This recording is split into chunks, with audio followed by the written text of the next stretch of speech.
चमेली अपने पति विनोद और सास ससुर के साथ रहा करती थी। चमेली की छोटी बहन पुष्पा भी उसके साथ रहती थी।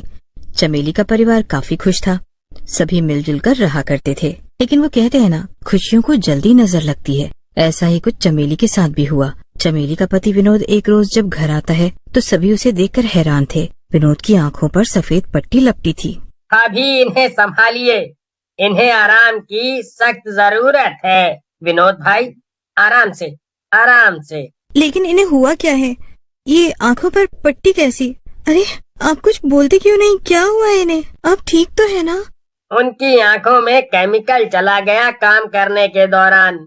उनकी आंखों में जो केमिकल गया उससे उनकी आंखों की रोशनी जा चुकी है। इतना सुनने के बाद विनोद के परिवार के पैरों तले जमीन खिसक जाती है। हर कोई विनोद को देखकर हैरान था। किसी को कुछ भी समझ नहीं आ रहा था। दीदी हिम्मत रखिए, सब ठीक हो जाएगा। अरे कैसे हिम्मत रखूं? कैसे सब ठीक हो जाएगा? एक ही तो था घर में कमाने वाला, और वो भी। इतना कहने के बाद चमेली रोने लगती है। इस बात को लगभग 1 महीना बीत जाता है। विनोद को आंखों से कुछ भी नहीं दिख रहा था। लेकिन एक रोज चमेली विनोद और पुष्पा को अपने साथ शहर ले जाने की बात करती है। बहू ध्यान से जाना, और हाँ अपना ख्याल रखना। ये कुछ पैसे रास्ते में काम आएंगे। बेटा अपना ध्यान रखना, तो जल्दी ठीक हो जाएगा। दीदी मुझे ले जाने की जरूरत क्या है? मैं यहाँ माँ जी और बाबूजी के लिए खाना पीना बना दूंगी। अरे तेरी ही तो वहाँ जरूरत है। अगर तू नहीं जाएगी तो काम कैसे होगा? मेरा मतलब तेरी बहन कमजोर दिल की है, तुझे उसके साथ इस वक्त रहना चाहिए। ठीक है माँ जी, आपका कहना। आप अपना और बाबूजी का ख्याल रखना। हम लोग जल्दी ही लौटेंगे जीजा जी की आंखों का इलाज करवा कर। इतना कहकर तीनों शहर के लिए रवाना हो जाते हैं। शहर पहुंचकर चमेली एक अनजान आदमी से मिलती है और वो अनजान आदमी उन तीनों को रहने के लिए घर देता है। विनोद की आंखों का इलाज होना था और विनोद के आंखों के ठीक होते ही पुष्पा को पता चलता है कि उसकी आंखों की रोशनी जा चुकी है। मुझे सब कुछ दिख रहा है चमेली। तुम्हारी वजह से मैं सब कुछ देख पा रहा हूँ। लेकिन पुष्पा, अरे मैं कुछ भी नहीं देख पा रही। मुझे कुछ भी नहीं दिख रहा। ये सब मेरे साथ क्या हुआ? अरे कोई कुछ बोलता क्यों नहीं? माफ करना मेरी बहन, तुझे अब कुछ भी नहीं दिख सकता, क्योंकि तेरी ही आंखें जीजा जी को दी गई हैं। ये तुम क्या कह रही हो? भला एक इंसान की आंखें छीनकर तुम दूसरे की आंखों की रोशनी कैसे ठीक कर सकती हो? ये सरासर गलत है और ये मुझे मंजूर नहीं। आप कितना भी कुछ कर लीजिए, अब आपकी आंखों की रोशनी आ चुकी है और पुष्पा की आंखों की रोशनी जा चुकी है। दीदी आपने ये बिल्कुल ठीक नहीं किया। आप एक बार मुझसे तो पूछती। मैं खुशी खुशी अपनी आंखें जीजा जी को देने के लिए तैयार थी, लेकिन आपने मेरे साथ धोखा किया है दीदी। इसके लिए मैं आपको कभी माफ नहीं करूंगी। पुष्पा को कुछ भी नजर नहीं आ रहा था। पुष्पा इधर उधर हाथ मारती है तो उसे पास एक चाकू दिखता है, जिससे वो अपने हाथ के नस को काट कर अपनी जान दे देती है। पुष्पा के जाने के बाद विनोद को घर लाया जाता है। माँ जी, मैंने इनकी आंखें ठीक करवा ली है, लेकिन हम पुष्पा को नहीं बचा सके। कोई बात नहीं बहू, तू अपना ध्यान रख बहू, मुझे और कुछ नहीं चाहिए। जब गांव के लोगों को पता चलता है कि विनोद की आंखों की रोशनी आ गई है तो सभी चमेली से मिलने आते हैं। अरे मैंने अपने उनको बताया कि चमेली भाभी विनोद भाई साहब को लेकर शहर गई हैं। मुझे सुनकर बहुत अच्छा लगा कि आप में इतनी हिम्मत तो है कि आप अपने पति को शहर लेकर गईं और उनका इलाज करवाया, लेकिन अपनी बहन को नहीं बचा पाई। ऐसी बहन सबको दे भगवान। इस बात को करीब कई महीने बीत चुके थे। हर कोई चमेली को देखकर उसे हिम्मत दे रहा था। लेकिन एक रोज जब देर रात कोकिला अपने खाट पर सोई होती है तो उसके कानों में एक आवाज आती है। माँ जी उठिए जरा, मैं पुष्पा आपसे मिलने आई हूँ। कोकिला के कानों में जैसे ही पुष्पा शब्द जाता है वो उठकर बैठ जाती है और सामने देखती है खाट के किनारे एक चुड़ैल बैठी है, जिसकी आंखें तो थी ही नहीं, लेकिन वहां से खून निकल रहा था और वो कोकिला की तरफ बढ़कर कोकिला की आंखें निकाल लेती है।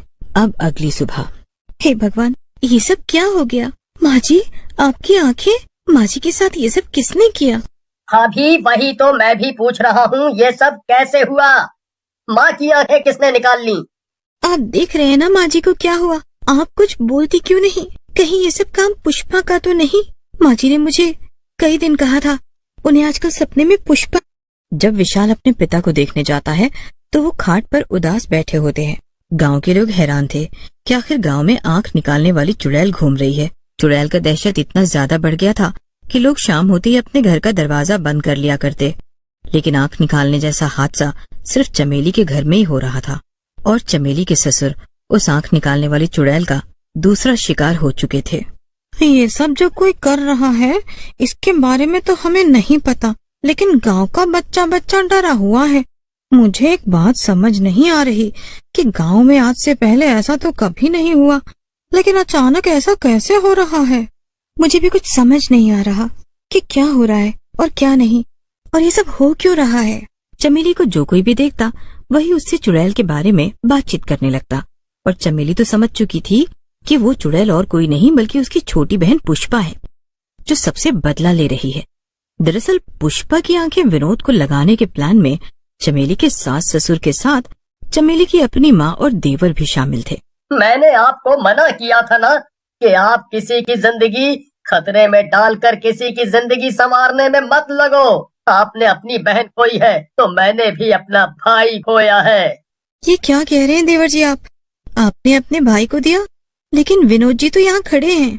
मुझे पता है आपको गहरा सदमा लगा है, और ये बात गांव वाले भी जानते हैं कि आपको गहरा सदमा लगा है और आप भाई से बातचीत करती हैं। ये आप क्या कह रहे हैं विनोद जी? आप कहाँ हैं? सामने तो आइए। अभी समझने की कोशिश कीजिए, वो नहीं आ सकते।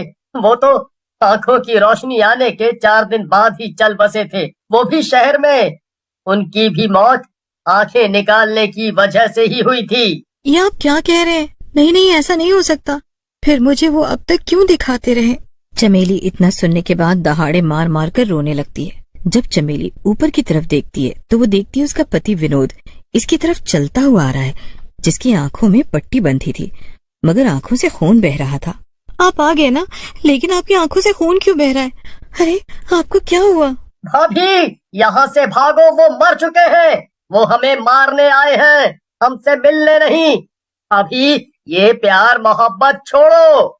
विशाल अपनी भाभी का हाथ पकड़कर घर से भागने लगता है। तभी उसके सामने पुष्पा आ जाती है, जिसकी आंखों से खून बह रहा था और वो उसकी तरफ आ रही थी। पीछे जाने पर विनोद चमेली और विशाल की तरफ बढ़ रहा था। तभी विशाल दूसरे दरवाजे से अपनी भाभी को लेकर घर से बाहर आ जाता है और सीधे तांत्रिक बाबा के पास पहुंचता है।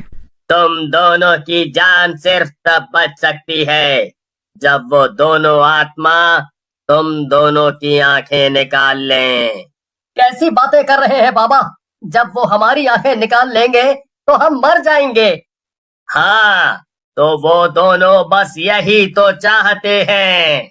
लेकिन ये कैसे संभव है? कुछ कीजिए बाबा, हमें मरना नहीं है।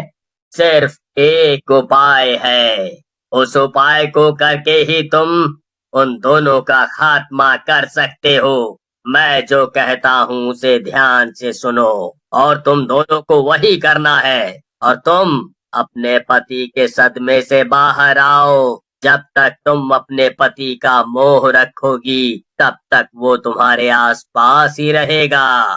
विशाल और चमेली अब घर पहुंचते हैं और तांत्रिक के कहे अनुसार घर में सारी चीजें व्यवस्थित कर देते हैं। और कुछ देर बाद चारों तरफ आईना ही आईना नजर आ रहा होता है और वो दोनों छुपकर रात के 12 बजे का इंतजार करने लगते हैं।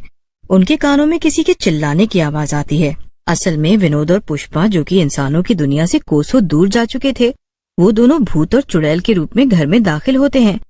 लेकिन उन्हें अंदाजा नहीं था कि उनके साथ क्या होने वाला है। जब वो घर में दाखिल होते हैं तो अपने चारों तरफ आईना ही आईना यानी अपनी ही शक्ल देखकर वो जोर जोर से चिल्लाने लगते हैं। उन्हें चारों तरफ अपनी प्रतिबिंब दिखती है। ये सब देखकर उनकी रूह कांप जाती है और दोनों खुद को आईने में देखकर रोने बिलखने लगते हैं। जिस तरह से ये हमें ढूंढ लेते हैं उस तरह से ये खुद को भी देख पा रहे हैं। पुष्पा और विनोद दोनों ही जलकर भस्म हो रहे थे और दोनों की आत्मा वहीं तड़प तड़प कर भस्म हो जाती है और उन्हें उसी वक्त मुक्ति मिल जाती है। और जो आईना उनके सामने लगा था वो आईना तांत्रिक बाबा का दिया हुआ शक्तिशाली आईना था। उस आईने के जरिए वो मुक्ति पा लेते हैं, जिसके कारण विशाल और चमेली की जान बच पाती है।